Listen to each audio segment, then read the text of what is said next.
All right, guys, so what I want to do now is set up basically like a little alert system.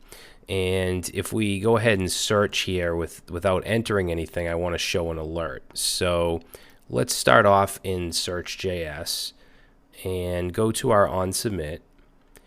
So underneath the prevent default, let's just say if, so when the form is submitted, we'll say if this.state.text is equal to an empty string, then we're going to want to set an alert. So I'm going to say this.props, and we're going to have a method called setAlert that's going to take in two things. It's going to take in the text, which will say please enter something, and then it's going to take in a type, which could be danger for red or success. I'm just going to say light because I want it to be a gray color. I don't want it to be the red color because our nav bar is red. And then we'll do an else, and then we'll just take this and move this up into the else. Okay.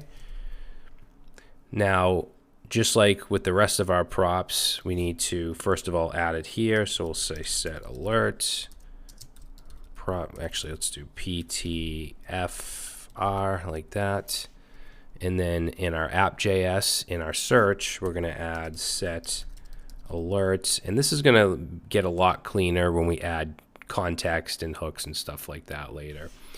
So we want to set this to let's set this equal to this dot set alert, like that.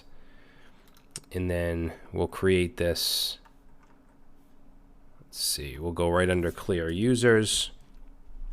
So, I mean, this isn't the best way to do things without using state management, because we're using, we're sending props up and down and stuff like that. And it looks a little messy, but I think that doing it this way is better than having everything in separate components. At least all of our methods that deal with state and our state are all in this one main app component.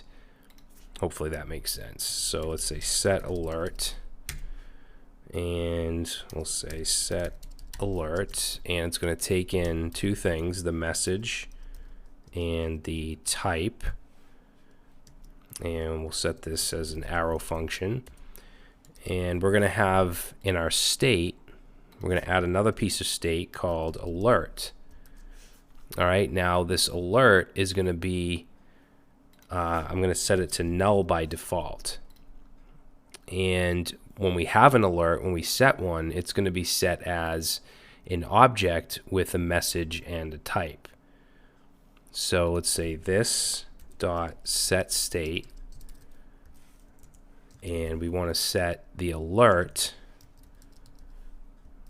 to an object with a message, which is going to be the message that's passed in, and a type, which is going to be the type that's passed in. And that should do it. Now, this isn't going to display it. This is not going to display anything. It's simply going to put the alert into the state. So let's actually see if that works. If we go to our React DevTools, and we look down here, you can see the alert is null. Now, if I try to submit this without typing anything, notice now something gets put in our alert. We get please enter something for the message, and we get light for the type. All right. In fact, since these are the same message, type, I can should be able to just do that, and that should do the same thing. So we get our message and type. All right. Now, the next goal is to get this displayed on the screen, right? So we need to have an alert component. So I'm going to put this in layout. So in layout, I'm going to create alert.js. And this is going to be a functional component. I'm going to do RACF. And it's going to take in the alert, okay, which is an object with the message and type. And we want to make sure that alert is not null in order to show this, or else it'll just show the background without the text and the, that stuff. So inside the return, let's actually get rid of this div, and we can say as long as alert is not equal to null, then we want to show a div. Let's give it a class. Actually, the class is going to be dynamic, so I'm just going to put a div here, and then let's say class name, and we're going to set this to some curly braces with backticks, because remember, there's a type, and the type can be danger, it can be light, dark, and so on. And if we look at my CSS file that I have here, you can see we have alert-light, alert-primary, dark, danger, success. So we can use these as the type, and it will use that background color. So in here, we want the class of alert, but we also want alert dash and then whatever the type is, which in this case we want to do alert.type, because that's getting passed in as a prop. And inside the div, we're going to have, let's just put an icon. I'm going to use a Font Awesome icon of fa-info-circle. And then next to that, we want the message. So we can say alert.msg. Okay, and that should be it. Now, we want to display this in our app.js. So let's go back to app.js and bring it in. So we'll import alert from components/layout/alert.